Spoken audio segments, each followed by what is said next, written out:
Biden is now in full campaign mode, taking his message directly to voters in battleground states. This week, Biden's going to make stops in New Hampshire, Wisconsin, and Michigan. And just last night, he held a rally in Georgia where he called out Donald Trump's embrace of authoritarian leaders.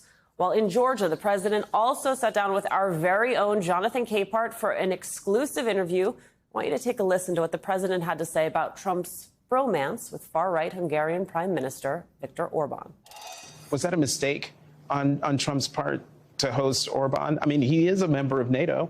He's a member of NATO, but he says he doesn't believe in democracy. I mean, look, the guys I host, the people I'm with, are people who, in fact, in NATO have great respect for one another. And but look, when you have a president who, in the midst of the carnage going on as a consequence of Russian attack on Ukraine, and talks about, come in, Putin, if these guys haven't paid their dues, you just do what you need in NATO. I mean, he talked about getting out of NATO. I mean, it's critical to our national defense. We made a commitment after World War II to never happen again. Look what he's doing. He's dangerous. Jonathan Capehart joins us now. Good morning, Jonathan. Good morning, Alicia. I'm going to let you know right now, I'm operating at about 3 hours of sleep, so I'm not responsible. You know, it's a miracle. It's good to have you here. It's a miracle we're all here, to be honest. That is a true statement. Our hour has whipped everybody this morning, but it's good to have you at the table, my friend. A very good opportunity to actually grab the president on the heels of what was an incredible State of the Union for himself. To go out there and really kind of face down Republicans, face down a lot of the criticisms about his age and other things. One of the aspects of this that I thought was very interesting right out of the top, and I want to play this side when you asked about the conversation with Marjorie Taylor Greene, because it really is, so, for me, it was that part of Biden that no one really appreciates, is that he's not afraid. He's not. He is not afraid. Let's listen to what you guys talked about with Marjorie. I noticed the look of surprise on your face when you walked into the chamber and you saw Congresswoman Marjorie Taylor Greene. It was priceless. You feigned shock at seeing her. But during your response to her heckling of you, you used the word illegal when talking about the man who allegedly killed Laken Riley. An undocumented person. And I shouldn't have used illegal. It's undocumented. And look, when I spoke about the difference between Trump and me, one of the things I talked about on the border was that the way he talks about vermin, the way he talks about these people polluting the blood. I talked about what I'm not going to do, what I won't do. I'm not going to treat any of these people with disrespect. Look, they built the country. The reason our economy is growing. We have to control the border and more orderly flow, but I don't share his view at all. So you regret using that word? Yes. And so, that to me says a lot. I mean, in that moment, you got those two images, the one of the Marjorie Taylor Greene in your face, but then sort of owning the other moment where he misspoke. What was your take overall of this president's attitude and his view of how he's looking at this upcoming election? Oh, so in that interaction with Marjorie Taylor Greene at the State of the Union, he loved it, I think, when she heckled him. He loves the interchange. He loves the jousting. The man was in the Senate for, 36 years? Right. And so that was home to him. Right. As my friend Joe said to me during the State of the Union, when that happened, he was like, Sophia, home now. But also with that, you know, what you saw in that answer, you saw how he lit up when I just mentioned Marjorie Taylor Greene. Right. He wants to engage. He wants to do battle. I think he feels liberated now. He felt liberated in the moment of the State of the Union address, but he feels even more liberated now being out on the campaign trail, which he loves. He feels liberated to be able to say what he believes, say what he thinks, not worried about the Hatch Act and other things. And also, he feels deeply in his bones. You can see it in that answer. And throughout the interview, that he is fighting not just for his job for another 4 years. He's fighting for the country. It's something that he deeply believes in, and is, you know, I think it's the worry that if he doesn't win, not for him, but for the country. Right. You know, Jonathan, you covered so much in this interview with the president. We're going to play a lot of the clips, okay, in case folks missed it last night. I want to play for folks this exchange between you and the president when you asked him about taking it directly to the Supreme Court justices. Take a listen.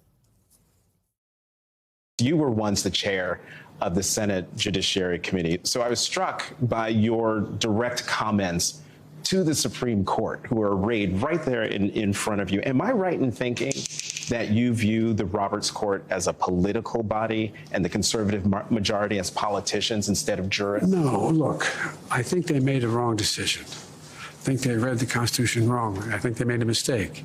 And I was being blunt. And a part of it that they said, remember, what they said was, it's up to the states to decide. That's really what what was said. It's no longer a constitutionally guaranteed principle. And they used the phrase that women can vote and they can change if they want to. I found that somewhat insulting, the idea that they don't think they can. Women are speaking out. They spoke out in 2022. They spoke out in 2024, 2020. This is what's going to happen. And I was just making it clear. Women speak up. This is going to change. And if you give me a Congress that's Democrat, we're going to change it back to Roe v. Wade. I think you remember very vividly during the president's last campaign for president, where the reproductive rights community, they were a little, oh, we don't know. He won't say abortion. Even earlier in his presidency, there was much made about the fact that he wouldn't say abortion. What struck me about that exchange is I don't think there's any questions about if Joe Biden is going to protect anyone's reproductive freedom and their reproductive rights. Right. I mean, you can get this is so before we were talking about the fact that he used the word, quote unquote, illegal, a word that he apologized for because it, doesn't speak to folks' dignity. Here, folks are giving the blues for a word they say he wouldn't use and not recognizing the fact that, OK, he might not say the word, but what about his actions? What is he doing in terms of trying to protect the thing that you're looking to protect? And so it was also telling during the State of the Union that he turned around and gave a huge shout out to Vice President Harris and said, like, she's been the one who's been out front and leading on this. So, but make no mistake, President Biden looked the Supreme Court dead in their eyes and said, you were wrong. And then when I asked him the question, it's like, you were wrong again. You were wrong again. And he pushed back on the premise of my question. But even in listening to that again, in talking about the Supreme Court, he didn't say anything about, their jurists and their, the separate branch of government. He was still talking about them as if they were politicians, that they spoke wrong, that their rhetoric was wrong, that the decision that they made was wrong, not that the judicial ruling from on high was wrong.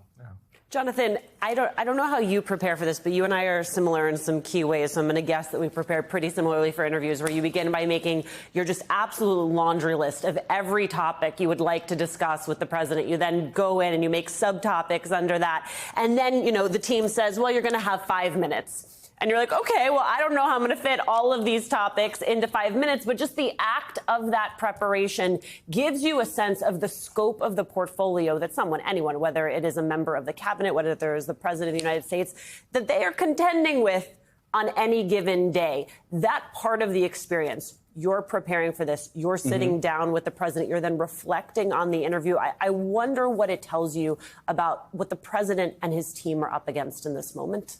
Well, first of all, I want to know how you hacked my iPad. Because that's exactly what I did. I made topics, then I put in questions, then I had the I'm not kidding. I had subheadings for everything, and then keeping on top of the news. And then I was told we had 10 minutes.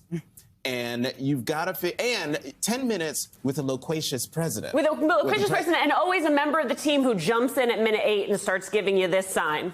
Right.